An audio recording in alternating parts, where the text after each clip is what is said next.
ఇప్పుడే country delight app ని download చేసుకోండి. Download the country delight app now. Rajendra Nagar Kismatpur లో దారుణ హత్యకు గురైనటువంటి యాకత్పుర మహిళ కేసును మొత్తానికి పోలీసులు ఛేదించారు. అత్యంత దారుణంగా పాశవికంగా ఆమెను ఇద్దరు ఆటో డ్రైవర్లు అత్యాచారం చేసి చంపేశారు. యాకత్పురాకు సంబంధించినటువంటి ఆ మహిళ హైదర్గూడలోని కల్లు కాంపౌండ్లో లాస్ట్ వీక్ కళ్ళు తాగి ఫుల్లుగా ఆమె అక్కడే పడిపోవడంతో అదే సమయంలో టోలీ చౌకీకి సంబంధించినటువంటి ఇద్దరు ఆటో డ్రైవర్లు అదే కళ్ళు దుకాణానికి వచ్చి వాళ్ళు కూడా కళ్ళు తాగి అక్కడ పడిపోయినటువంటి ఆ మహిళను చూసి ఆ తర్వాత వాళ్ళు అబ్జర్వ్ చేశారట. ఆమె తాగి పడిపోయింది, స్పృహలో లేదు, అంటే ఫుల్గా తాగటం వల్ల ఆమె మైండ్ సరిగా లేక పడిపోవటం అదంతా చూసి ఆమెను అక్కడి నుంచి కిడ్నాప్ చేసి ఆటోలో ఇప్పుడు మనం ఉన్నటువంటి ఈ ప్లేసే ఇది రాజేంద్ర నగర్ కిస్మత్పూర్ బ్రిడ్జి ఉంది, ఆ బ్రిడ్జి దగ్గరికి తీసుకొని వచ్చారు. బ్రిడ్జి దగ్గరికి తీసుకొని వచ్చి ఇక్కడంతా కూడా చాలా నిర్మానుష్యంగా ఉంది ప్లేసు. మీరు ఒక్కసారి చూడొచ్చు, మశానం లాగా అవి కూడా కనిపిస్తా ఉన్నాయి, ఒకసారి అబ్జర్వ్ చేయండి. ఈ ప్లేస్ కి తీసుకొని వచ్చి అంత చాలా చుట్టుపక్కల కూడా ఇల్లు ఉన్నాయి కానీ చాలా దూరంగా ఉన్నాయి, కనిపించట్లేవు. ఎవరు కూడా అంతా అబ్జర్వ్ చేసే పరిస్థితి ఉండదు. మేబీ అందుకోసమే వాళ్ళు ఇక్కడ దాకా తీసుకొచ్చినట్టున్నారు. తీసుకొని వచ్చి ఆ మహిళను వివస్త్రణ చేసి ఆ తర్వాత ఒకరి తర్వాత ఒకరు దారుణంగా రేప్ చేశారు. రేప్ చేయటమే కాదు, ఆమె సహకరించట్లేదని, ఎందుకంటే మద్యం మత్తులో అదే కళ్ళు మత్తులో ఉంది కదా, ఆమె సహకరించట్లేదన్న ఉద్దేశంతో కర్రలు పెట్టి ఆమె మర్మాంగంలోకి కర్రల్ని గుచ్చి అత్యంత దారుణంగా హింసించి ఆమెను చంపేశారు. ఆ తర్వాత బాడీని ఇక్కడే పడేసి ఏమి తెలియనట్టు వెళ్ళిపోయారు. దాదాపు ఒక 5 రోజులు 6 రోజుల పాటు అసలు ఎవరు చంపారు, ఎందుకు చంపారు, ఈమె ఎలా చనిపోయింది కూడా తెలియనటువంటి పరిస్థితి ఉంది.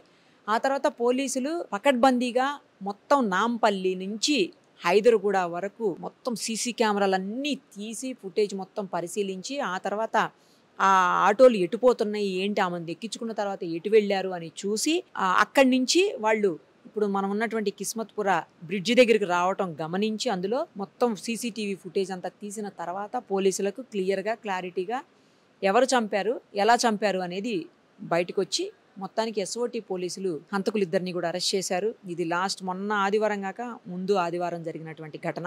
వెలుగులోకి రావటమే ఆలస్యంగా వచ్చింది. ఆ తర్వాత పోలీసులు పట్టుకునేదానికి కూడా ఒక 5 రోజుల వరకు సమయం పట్టింది. ఎందుకంటే ఏ విధమైనటువంటి ఆధారాలు అక్కడ దొరకకపోవటం వల్ల కేవలం సీసీటీవీలో ఫుటేజ్ ఆధారంగా మాత్రమే పోలీసులు పట్టుకోగలిగారు.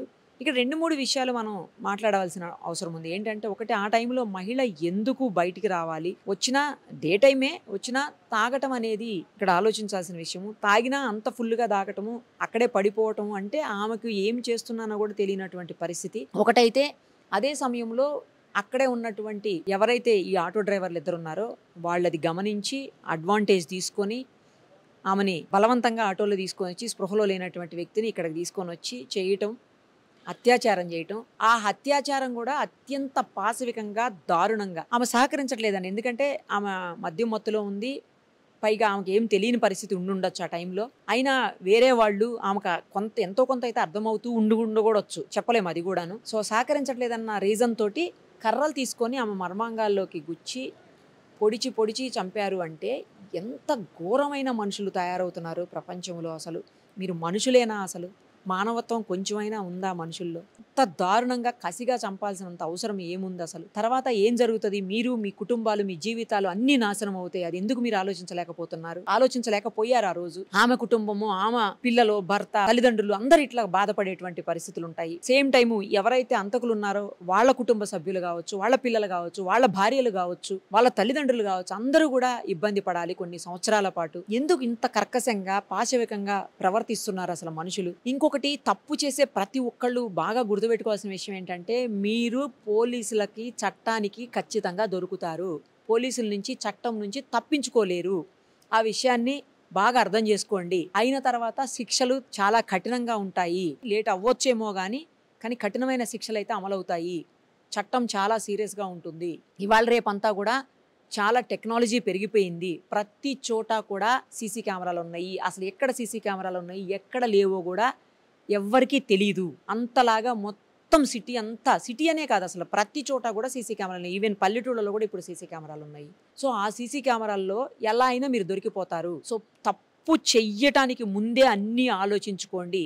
చేసే తప్పు వల్ల ఎంతటి ప్రాబ్లం అవుతుంది, ఎంత ఇబ్బందులు పడతారు, ఎన్ని ప్రాబ్లమ్స్ ఫేస్ చేయాలి, మీరు కావచ్చు, మీ కుటుంబ సభ్యులు కావచ్చు, ఇవన్నీ ఆలోచించుకోండి. చట్టం అయితే వదిలిపెట్టదు. పోలీసులు ఖచ్చితంగా ఎక్కడున్నా, ఎంత లోపల మీరు దాక్కున్నా, ఎంత మనం ఎవిడెన్స్ లేకుండా, ఏ ఆధారం లేకుండా మనం తప్పు చేసామని మీరు అనుకున్నా, ఒకవేళ అలా చేసినా ఎలా అయినా సరే పోలీసులు పట్టుకుంటారు. ఖచ్చితంగా దొరుకుతుంది. ఏదో ఒక క్లూ తప్పు చేసిన వాళ్ళు వదిలే వెళ్తారు, అది దొరుకుతుంది. ఇప్పుడున్నటువంటి టెక్నాలజీలో సీసీ కెమెరాలు కావచ్చు, లేకపోతే ఫింగర్ ప్రింట్స్ కావచ్చు, లేదంటే ఎఫ్ఎస్ఎల్ కావచ్చు, ఇంకా చాలా ఉన్నాయి. ఇలా ఖచ్చితంగా దొరుకుతారు. దొరికారంటే మాత్రం దారుణమైనటువంటి పరిస్థితులను అనుభవించాల్సి ఉంటుంది.